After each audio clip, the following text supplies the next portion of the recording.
Revenons rapidement donc sur l'un des établissements de l'Université internationale d'Agadir au Maroc.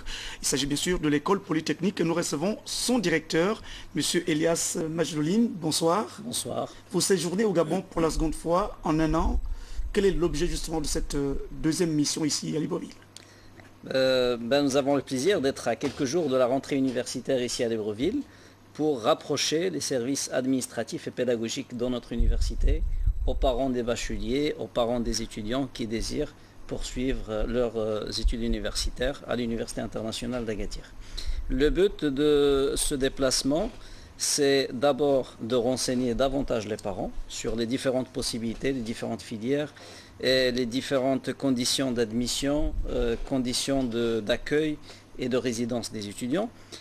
Procéder à l'inscription administrative des étudiants, les orienter sur le plan pédagogique en faisant des entretiens techniques avec les candidats et finalement informer les services consulaires des étudiants à qui nous avons remis une attestation validée de préinscription pour qu'ils puissent faciliter la démarche d'octroi des visas pour intégrer le territoire marocain. Alors peut-être rappeler très rapidement les filières qu'il y a dans cette école polytechnique.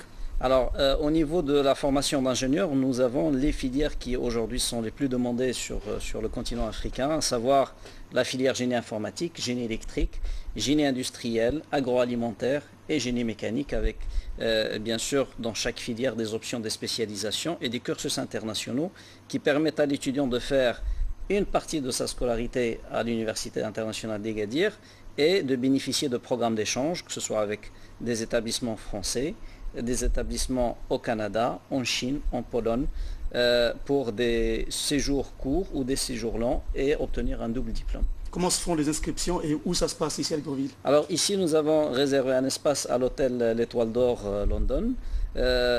Du 15 au 17 septembre, nous sommes à la disposition des parents. Ils peuvent venir à l'hôtel, bien sûr dotés de leurs pièces administratives, les attestations de baccalauréat, les bulletins de notes, etc. Nous procédons sur place à l'étude du dossier et à la validation de l'inscription et à l'octroi des préinscriptions. Monsieur Elias Majdoline, je vous remercie. Je vous en prie. Nous poursuivons le journal cette fois donc pour parler un peu de politique avec la tournée que vient d'effectuer la sénatrice du 1er arrondissement de la capitale gabonaise, Marie-Rose Melougué, est allée donc s'imprégner des difficultés de vie des populations, mais surtout dresser les perspectives de développement. Je vous propose ce reportage de Yves Oyono sur les images de Joseph Biogué. Discuter, échanger et partager plusieurs informations ayant trait à la vie et au développement du 1er arrondissement. Tel était l'objectif visé par cette rencontre qui a réuni la sénatrice du 1er arrondissement, Marie-Rose Melougué, et les populations de son siège. Nos populations soient informées de l'actualité et de toutes les questions concernant le monde, disons, concernant la vie politique. À cette rencontre, plusieurs cadres du 1er arrondissement étaient présents.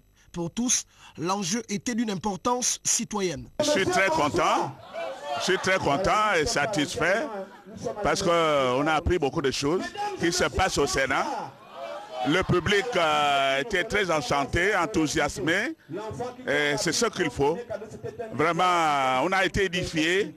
On sait que vraiment là-bas, on s'occupe des problèmes des populations, du plus petit jusqu'aux fonctionnaires lambda. Entre autres, la sénatrice a exhorté les uns et les autres à s'impliquer fortement et à s'imprégner des réalités liées aux questions électorales. Il faut se faire enregistrer.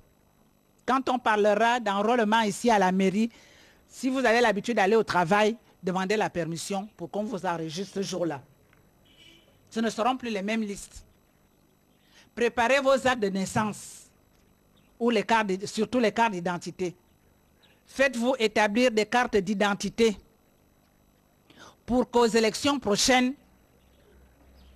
vous puissiez élire vos candidats. Ce rendez-vous fut fructueux pour la RPGiste et son électorat du 1er arrondissement de Libreville.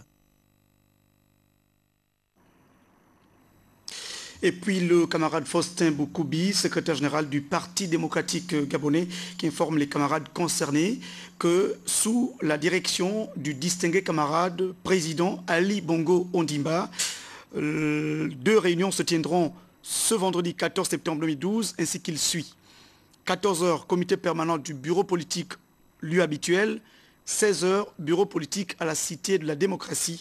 La présence de tous est souhaitée. Nous allons donc pour la dernière actualité politique aller dans la ville de Minzik où le député du Parti démocratique gabonais Jean-Léonard Nguema vient donc de sillonner le siège.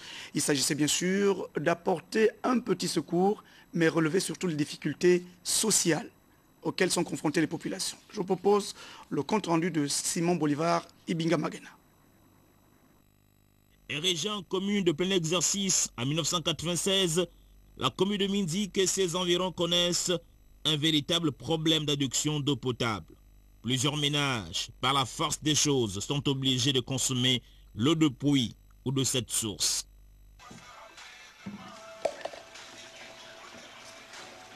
Pourquoi prenez de l'eau ici? C'est passé après le pompe à Minzik. Ça date de quand? Ça fait des années. Et l'eau en question, vous la consommez? On la consomme.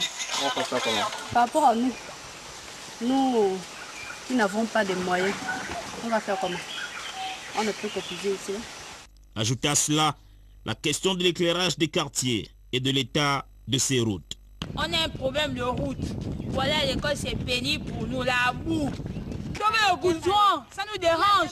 On assiste au cours toujours en retard parce que quand il y a la pluie, on marche dans la boue.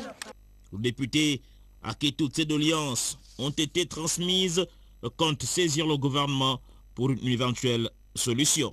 Tous les habitants des quartiers de la commune de Minzik ont posé ce problème d'éclairage, ce problème d'adduction d'eau, ce problème en gros de la voirie urbaine. Je crois que c'est des questions fondamentales, des questions visibles, des questions qui touchent à tous les citoyens vivant dans la commune de Minzik. Mon rôle consiste tout simplement à aller vers le gouvernement, vers les ministres concernés par ces questions pour déjà les informer de ces difficultés que les populations de Minzik rencontrent et puis leur demander d'essayer de voir dans quelle mesure des efforts peuvent être faits par le gouvernement pour améliorer l'environnement social, l'existence sociale des populations de la commune de Minzik. Reste au gouvernement d'agir afin d'améliorer le cadre social de tous ses compatriotes. La réalisation de cette principale édition d'information était signée Nestor et comme toute l'équipe la régie. Les caméras ont été faites par Yvette Okosa et Chris Lemaïnda. Merci à Jean-Augustin Zengi et Pélagine Bouilly qui ont coordonné cette édition d'information. Merci à vous de m'avoir gardé chez vous depuis lundi. On se retrouve très prochainement.